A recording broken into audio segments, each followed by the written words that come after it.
అధ్యక్ష, షెడ్యూల్ కులాల వర్గీకరణ బిల్ పైన మాట్లాడే అవకాశం కల్పించినందుకు మీకు ముందుగా హృదయపూర్వకమైన ధన్యవాదాలు తెలుపుకుంటున్నాను అధ్యక్ష. రాష్ట్ర ప్రభుత్వం ఒక సాహసోపేతమైన నిర్ణయం, ఒక విప్లవాత్మకమైన నిర్ణయం తీసుకున్నది. దీన్ని తెలంగాణ రాష్ట్రంలో ఉన్న దళితులందరి పక్షాన హృదయపూర్వకంగా నేను అభినందనలు తెలియజేస్తున్నాను. మరీ ముఖ్యంగా మన ముఖ్యమంత్రి శ్రీ రేవంత్ రెడ్డి గారు గత 30 సంవత్సరాలుగా షెడ్యూల్ కులాల వర్గీకరణకు సంబంధించి జరుగుతున్న ఉద్యమానికి మద్దతు ఇవ్వడమే కాకుండా సుప్రీంకోర్టు తీర్పు వెలువడిన మరుక్షణం నుండే ఎంత తొందరగా వీలైతే అంత తొందరగా తెలంగాణ రాష్ట్రంలో ఈ వర్గీకరణను అమలు చేయాలనే చిత్తశుద్ధితో, నిబద్ధతతో వారు పనిచేస్తున్నారు. వారి సంకల్పానికి కూడా నేను ఈ సందర్భంగా అభినందనలు తెలియజేస్తున్నా. అధ్యక్ష, ఈరోజు తెలంగాణ రాష్ట్రంలో తెలంగాణ రాష్ట్ర ప్రభుత్వం తీసుకున్న ఈ నిర్ణయం దేశానికే ఆదర్శం కాబోతుందని చెప్పడంలో ఎలాంటి సందేహం లేదు. షెడ్యూల్ కులాల వర్గీకరణకు సంబంధించి సీఎం రేవంత్ రెడ్డి గారు చరిత్రలో చిరస్థాయిగా నిలిచిపోతాడని చెప్పడంలో నాకు ఎలాంటి సందేహం లేదు. నేను ఈ సందర్భంగా బీజేపీ మిత్రులందరికీ ఒక చిన్న సూచన చేయాలనుకుంటున్నాను.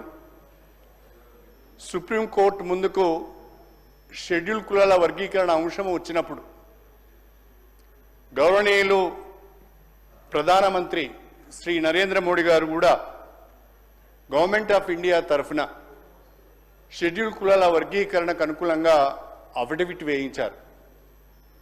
అదేవిధంగా రాష్ట్ర ప్రభుత్వం కూడా షెడ్యూల్ కులాల వర్గీకరణకు అనుకూలంగా అఫిడవిట్ ఫైల్ చేసింది.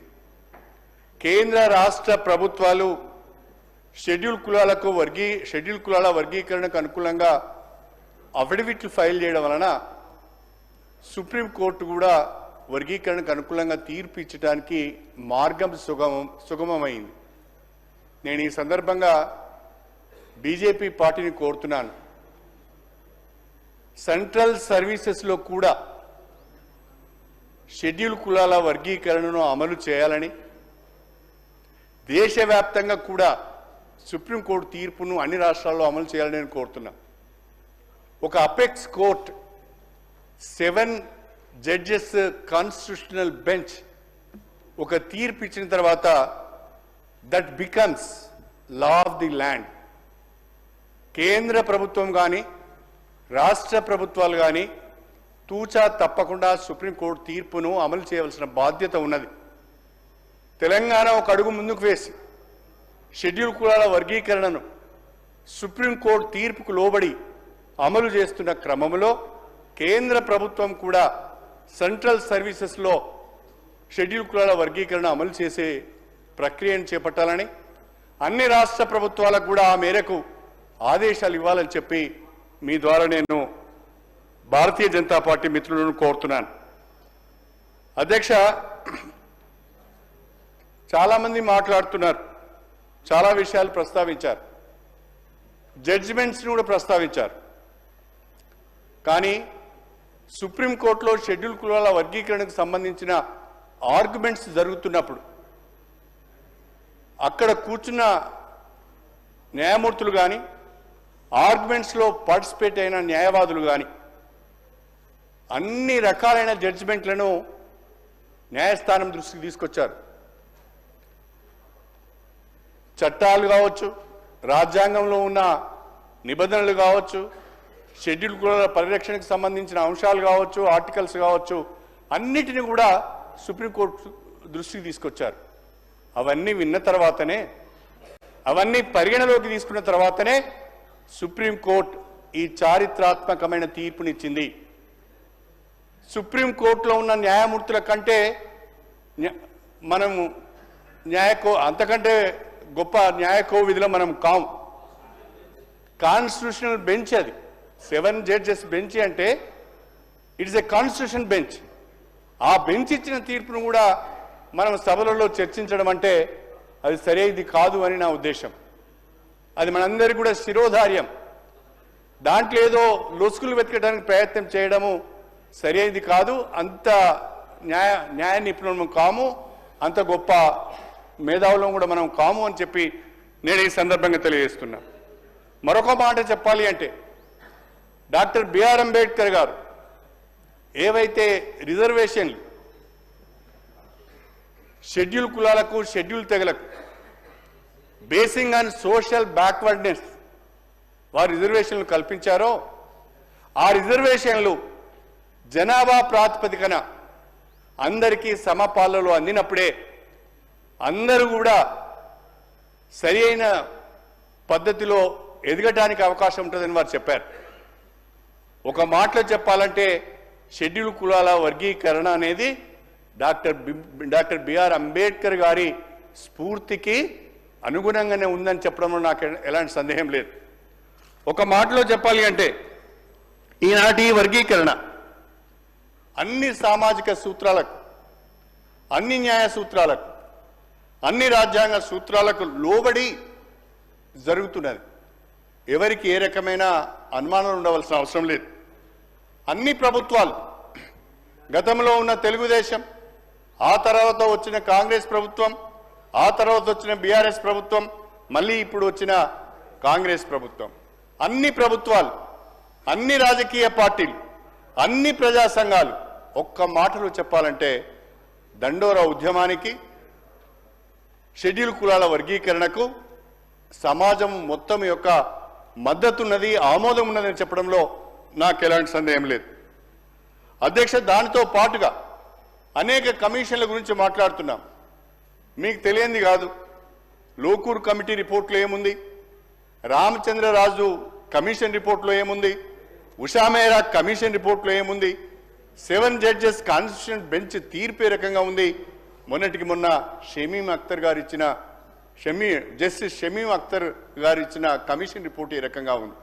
దాదాపుగా ఇప్పుడు నేను పేర్కొన్న అన్ని రిపోర్ట్లు కానీ, అన్ని కమిషన్ల రిపోర్ట్లు, సుప్రీంకోర్టు తీర్పు అన్నీ కూడా షెడ్యూల్ కులాల వర్గీకరణకు అనుకూలంగా ఉన్నప్పుడు ఇంకా దీని గురించి మాట్లాడుకోవడం, చర్చోపచర్చలు చేయడం, ఇంకా దీన్ని కాలయాపన చేసే ప్రయత్నం చేయడం అంటే ఇది ఒక రకంగా మాదిగలకు, మాదిగ ఉపకులాలకు, మొత్తం దళిత జాతికి అన్యాయం చేసినట్టుగానే భావించవలసి వస్తుంది అని చెప్పి నేను ఈ సందర్భంగా సవినయంగా తెలియజేసుకుంటున్నాను. రాష్ట్ర ప్రభుత్వం అన్నింటినీ పరిగణలోకి తీసుకొని, అన్ని విషయాలను పరిగణలోకి తీసుకొని షెడ్యూల్ కులాల వర్గీకరణను ఏబిసిగా 3 గ్రూపులుగా వర్గీకరణ చేసింది. ఈ 3 గ్రూపుల వర్గీకరణ కూడా మేము సమర్థిస్తూ క్రీమీ లేయర్, సుప్రీంకోర్టు జడ్జిమెంట్లో పొందుపరిచిన క్రీమీ లేయర్ అంశాన్ని కేబినెట్ ఆమోదించకపోవడం మేము స్వాగతిస్తున్నాం. దాంతో పాటుగా ఒక విజ్ఞప్తి మాత్రం చేయాలనుకుంటున్నాను. వాస్తవంగా ఈరోజు రాష్ట్రంలో షెడ్యూల్ కులాల జనాభా 17.5గా ఉంది. రేపు అది 18% కూడా కావచ్చు. నేను గౌరవ ముఖ్యమంత్రి గారిని, రాష్ట్ర ప్రభుత్వాన్ని మీ ద్వారా అభ్యర్థిస్తున్నాను. మీరు షెడ్యూల్ కులాల వర్గీకరణ చేసి ఒక అడుగు ముందుకు వేసి దళితుల జీవితాలలో కొత్త వెలుగులు నింపే ప్రయత్నం చేస్తున్నారు. దేశానికే రోడ్డు మోడల్గా నిలుస్తున్నారు. రేపు జనాభా ప్రాతిపదికన షెడ్యూల్ కులాల రిజర్వేషన్ 18%కు పెంచి దేశానికి ఆదర్శంగా మన ప్రభుత్వం, మన రేవంత్ రెడ్డి గారు నిలబడాలని చెప్పి నేను హృదయపూర్వకంగా కోరుకుంటున్నాను. దళితులందరం కూడా రేవంత్ రెడ్డి గారి వెనుక ఉన్నాం, కాంగ్రెస్ పార్టీ వెనుక ఉన్నాం. చాలా రోజుల తర్వాత, 30 సంవత్సరాల సుదీర్ఘ పోరాటం తర్వాత ఈరోజు కళ సాకారం కాబోతున్నది. 1994లో ఈ ఉద్యమం ప్రారంభమైంది. 1994లో ఈ ఉద్యమం ప్రారంభమైన రోజున నేను ఈ శాసనసభలో మంత్రిగా ఉన్నాను. అదేవిధంగా ఇవాళ దీనికి చట్టబద్ధత కల్పించే రోజున కూడా నేను ఈ శాసనసభలో ఉన్నాను. 30 సంవత్సరాల ఈ సుదీర్ఘ దండోరా ఉద్యమంలో, ఎంఆర్పిఎస్ ఉద్యమంలో నేను ఒక కార్యకర్తగా పనిచేశాను, ఒక నాయకునిగా పనిచేశాను, అన్ని రకాల ఉద్యమానికి నేను సహకారాన్ని అందించాను. ఇన్ని రోజుల తర్వాత అనేక మంది బిడ్డలు ప్రాణాలు కోల్పోయిన తర్వాత, అనేక మంది అనేక రకాలుగా నష్టపోయిన తర్వాత ఈరోజు షెడ్యూల్ కులాల వర్గీకరణకు ఒక పరిష్కారం లభించడం, అది చట్టరూపం దాల్చపోవడం చాలా సంతోషము. ఈ యొక్క కార్యక్రమాన్ని, ఇంత చక్కటి నిర్ణయాన్ని, ఇంతటి విప్లవాత్మకమైన నిర్ణయాన్ని కాంగ్రెస్ ప్రభుత్వం తీసుకొని వర్గీకరణ చేపట్టే విధంగా ముందడుగు వేస్తున్నందుకు వారికి హృదయపూర్వకమైన నేను ధన్యవాదాలు, కృతజ్ఞతలు తెలియజేసుకుంటూ అదే పద్ధతిలో రేపటి బడ్జెట్లో కూడా 18% దళితుల యొక్క జనాభాను పరిగణలోకి తీసుకొని 18% బడ్జెట్లో నిధులు కేటాయించాలని చెప్పి కూడా నేను రాష్ట్ర ప్రభుత్వాన్ని మీ ద్వారా అభ్యర్థిస్తూ, మీరు నాకు ఈ అవకాశం ఇచ్చినందుకు ధన్యవాదాలు తెలుపుకుంటూ సెలవు తీసుకుంటున్నాను.